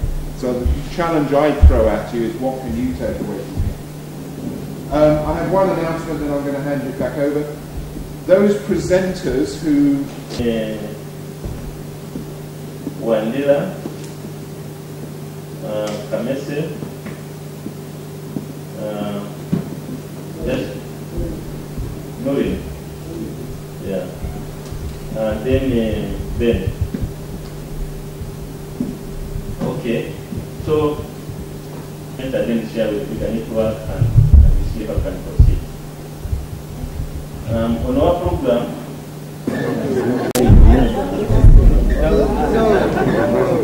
come on this way. This way over where?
Your foundation. That's very important to have the foundation. What people normally are interested in is the finishing of that house. Because that's what they can see. They are so happy with it. Because they can also copy from it and do something else. So the whole of yesterday, we were rebuilding the foundation, which is not really known to us who have been in this room, who have participated.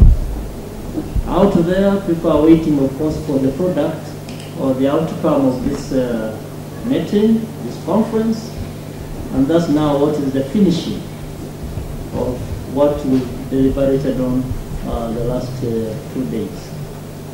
I must thank you so much for all your commitment to sit in since yesterday, those who came the other day, and you've really braved the very, very heavy sessions of discussion that we've gone through. And here we are coming to an end. And I'm privileged to be your referee for the last session. I'm the chairman. And I'm just looking forward to everyone's cooperation, because we don't have even much time left.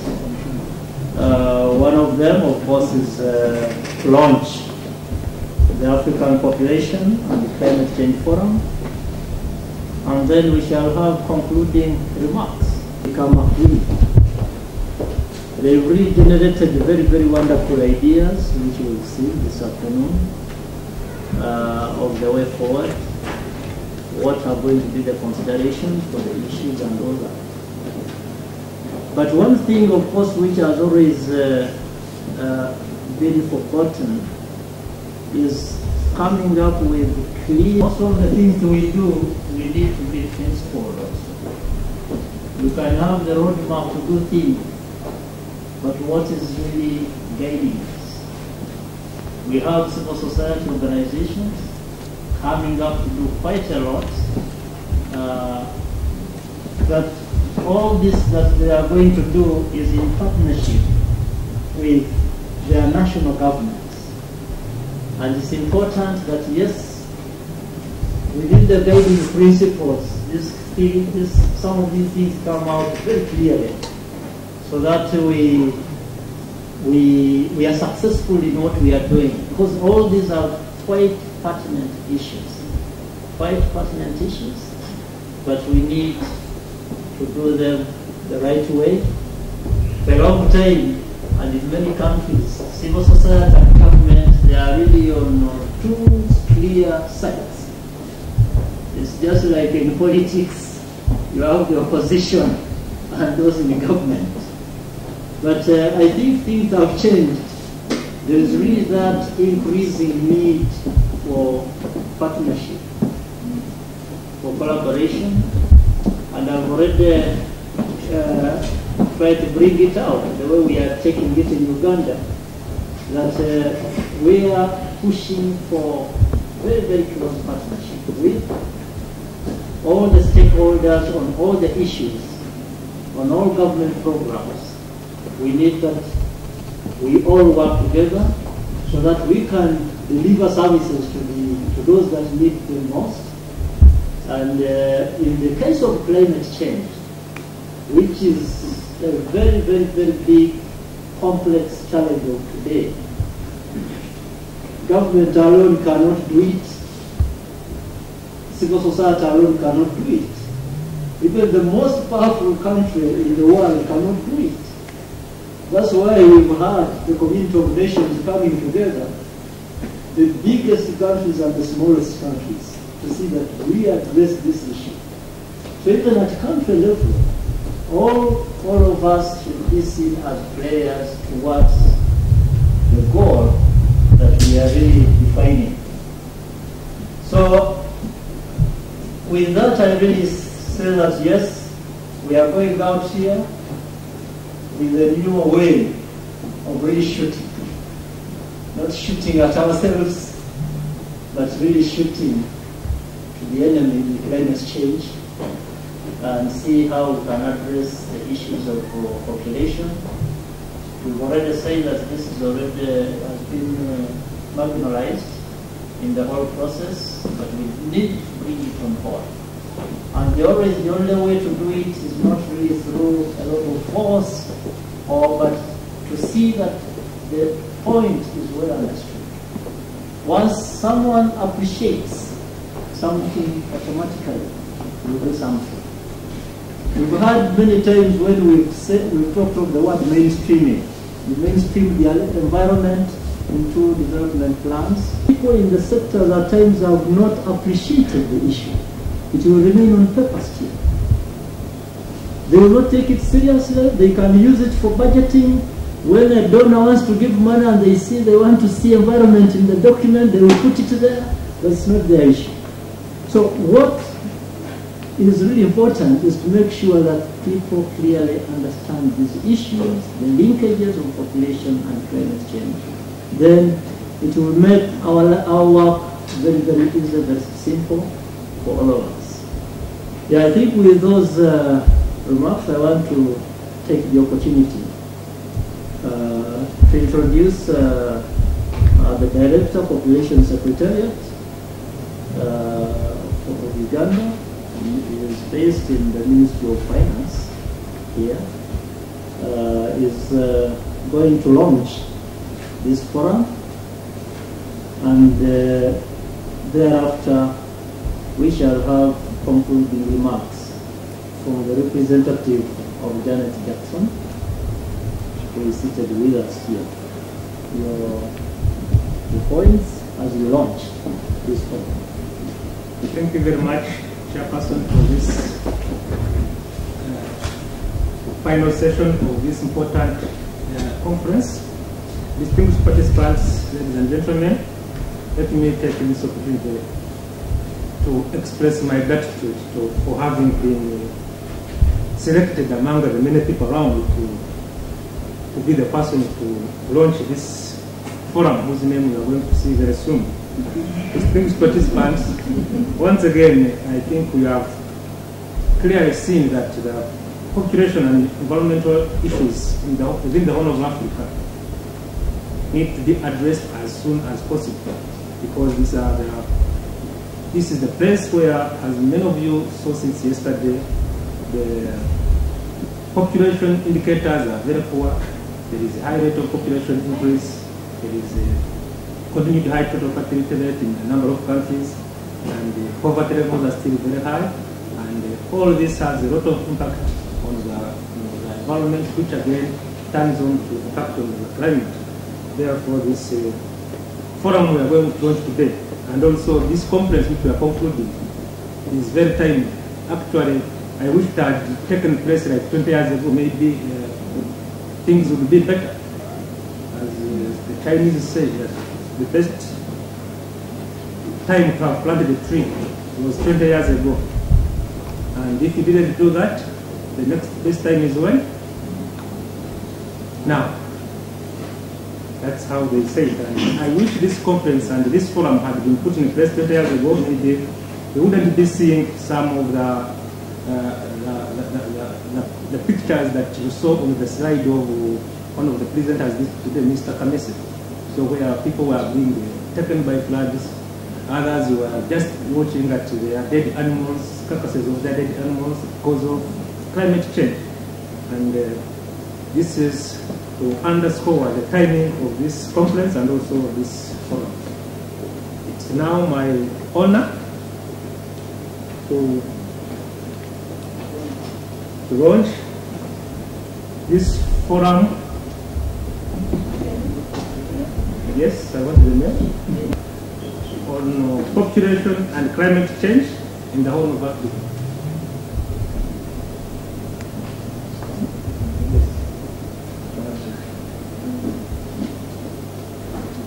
Okay, once again, it is now my honor to launch this forum on population and climate change in the whole of Africa.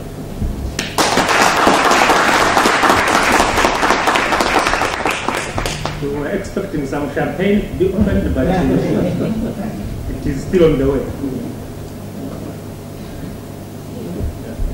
Yeah, so that is it.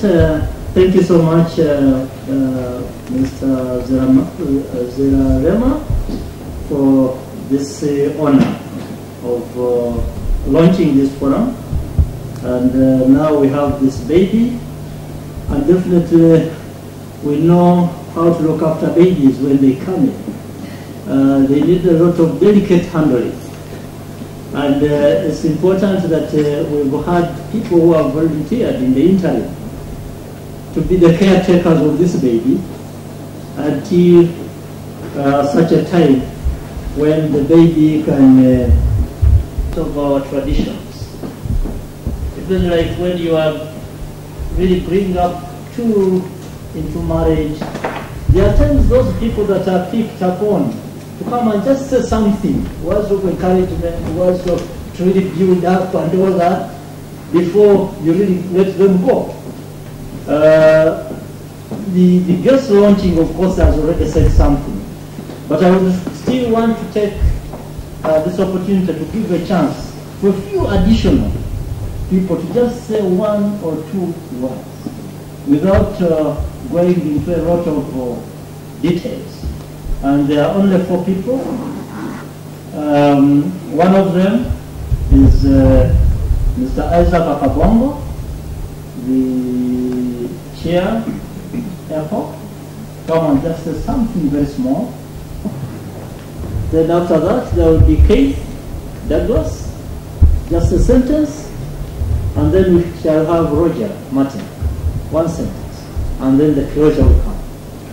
Just in honor of this new baby. Very much. I'm really very grateful, members and delegates, that we were able to successfully have this kind of meeting. But I want to conclude by making some kind of quotation from one of the, I would not say a great military person, but I think was also a great philosopher, according to his words, and that is Napoleon Bonaparte. He used some words which I think are also very important for us at this moment. During his Moscow campaign, he said he was mobilizing his soldiers to go to Moscow and try to conquer that area. And he said, brothers and sisters, fellow countrymen and women, I'm going to lead you into a place where you will have peace, prosperity, freedom, and above all, fraternity. All the soldiers were very happy and really motivated by those statements. Nor only did they know that they were going to face a certain catastrophe. Winter came in, a gentleman who had over 1 million soldiers, he was left with a handful of 100 and so on. But this quotation is really very important because, one, it draws lessons. Sometimes we may think that where we are going is very obvious, and therefore we know it. We need to anticipate so many. This PP is already there, as the chair said, but I think we need to put in more in terms of planning, in terms of commitment, in terms of sacrifice, to make sure that the outcome of whatever the time we are committed here is fruitful, not only in the short run, but also in the long term. I therefore take this opportunity, ladies and gentlemen, to thank you for your, I will use the word resilience, because actually you are really very patient in your paper, and for your interest and honoring our invitation to be here. And of course, I will thank all those institutions and organizations, United Nations Population Fund Uganda for the support, Sustainable Population Australia for your support, and we commit ourselves to advancing these issues with clear and very focused kind of objectives, goals, and missions. I therefore thank you for honoring our invitation, and I pray that the invisible hand of God should protect you and give you the security and the wisdom so that whenever you are going, you reach safely. May God bless you. Thank you very much. It's an honour to speak on behalf of Sustainable Population Australia and to congratulate you on the work that you've done over the last 2 days. I think this is a really groundbreaking meeting, and a number of people have brought up the issue of siloing as a barrier to making progress on this cost-cutting issue. And I think we have made some progress in bringing together such a wide range of community organisations and a wide range of perspectives on this issue. I've been really impressed with the enthusiasm and commitment that you've shown. And even though we all know that the barriers to advancing are substantial, there is a commitment to go all the way with this, and the forum is an embodiment of that commitment, and I hope that it will grow and thrive and be a support for each of you to help you to take this into your own organisations, your own national agenda, and to contribute to the international elevation of population as a mission. So the large number of members of Sustainable Population Australia who donated funds to help make this meeting happen have been there hearts and thoughts have been with us over the last couple of days, and I will be very proud to report back to them on the progress that we've made. So I congratulate you all, and I thank you very much for the commitment you've shown and for the work that will come out of this into the future. Thanks.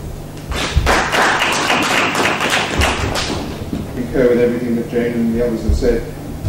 Personal message, each of us can make a difference. I believe each of us in the world can make a difference. Yes, it's hard. Yes, it's complicated. Yes, it's complex and disheartening at times.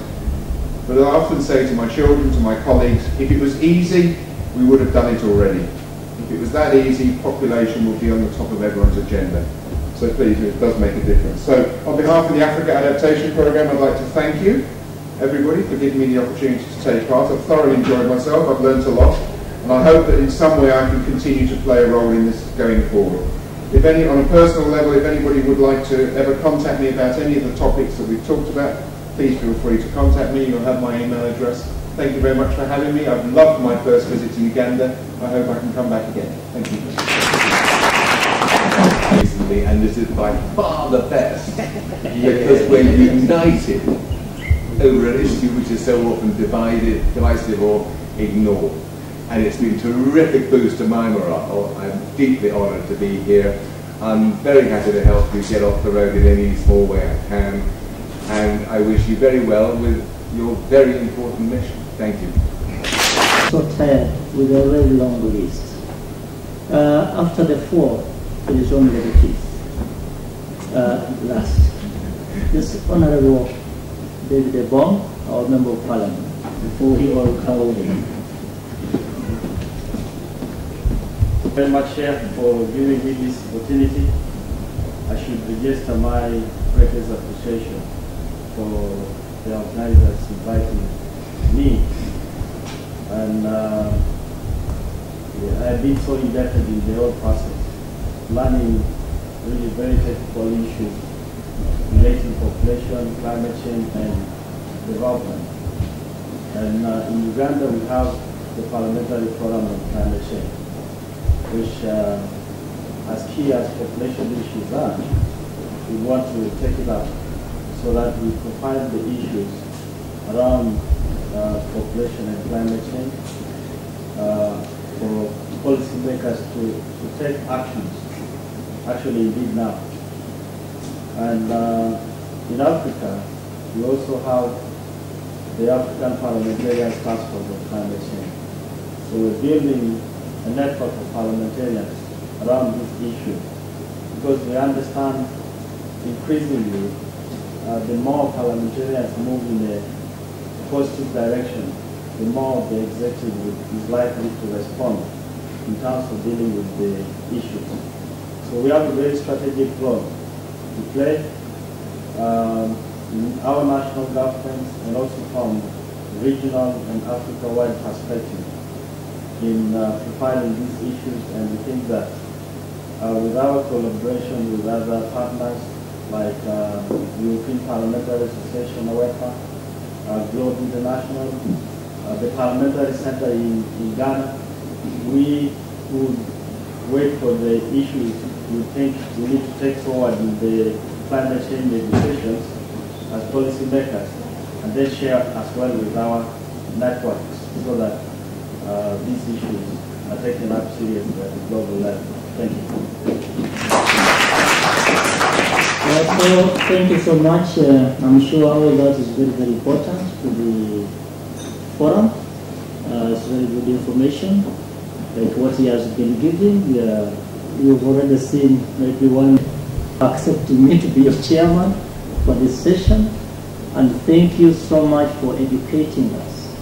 I was so impressed when somebody emphasized that it's also important to target technical people in the ministries.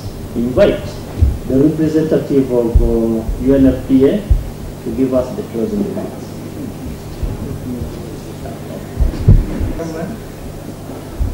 I have a prepared text, and this one I'm going to read as the closing remarks. It is my pleasure to represent the country of representative of UNFPA Uganda in making closing remarks and closing conference officially. This has been a fruitful and successful two-day conference, and I have actually communicated to Janet Jackson, and she sent her congratulations.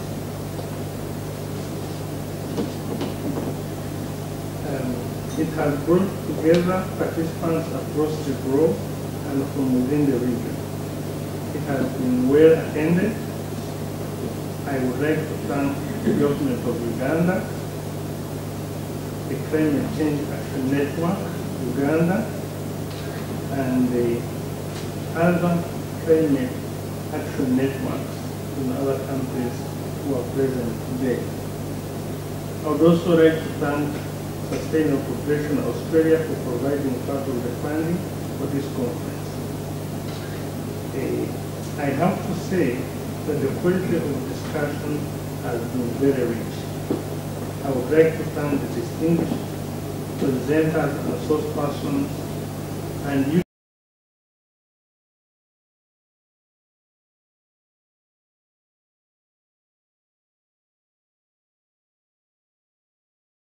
for organizing such a wonderful conference. We all deserve a round of applause.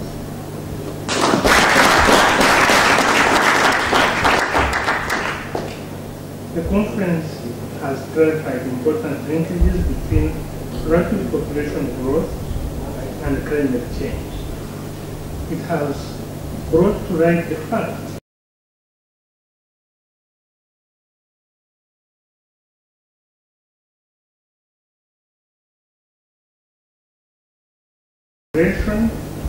population mobility or settlement patterns, the effect on the ability of nations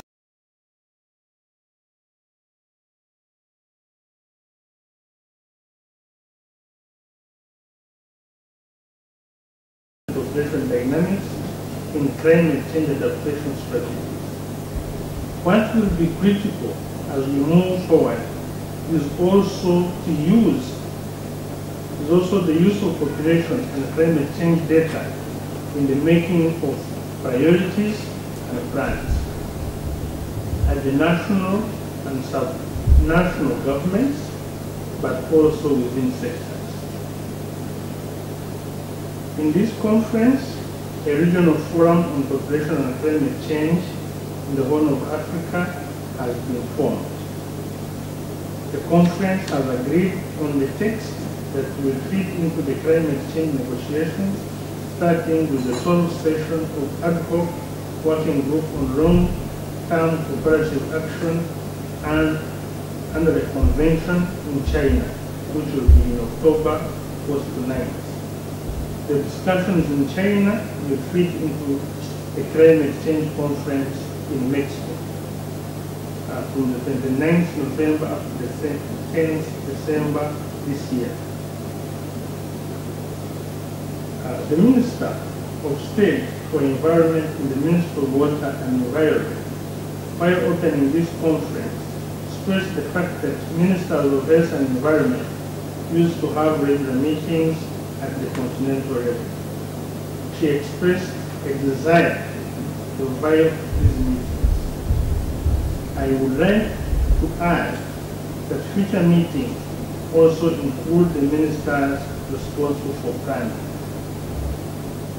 We shall consult further with our colleagues in the United Nations, national governments, civil society, and other development partners to make her desire a reality. In the past, we have worked with Parliamentary Forum on Population and Development.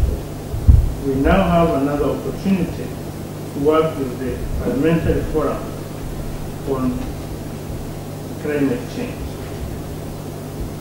Once again, I would like to thank the organizers for this conference, the resource persons, and you, the participants. Let me take this opportunity to officially close this conference on population growth and climate change, exploring the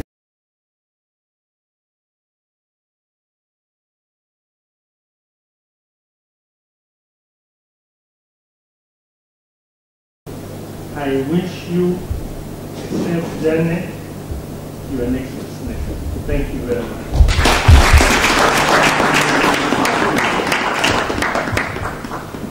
It's a pleasure to meet you. Maybe you again next time somewhere here or anyway. You go well safe. Good luck with the referendum. Good luck. Make sure we have the right way. Yeah, that's right.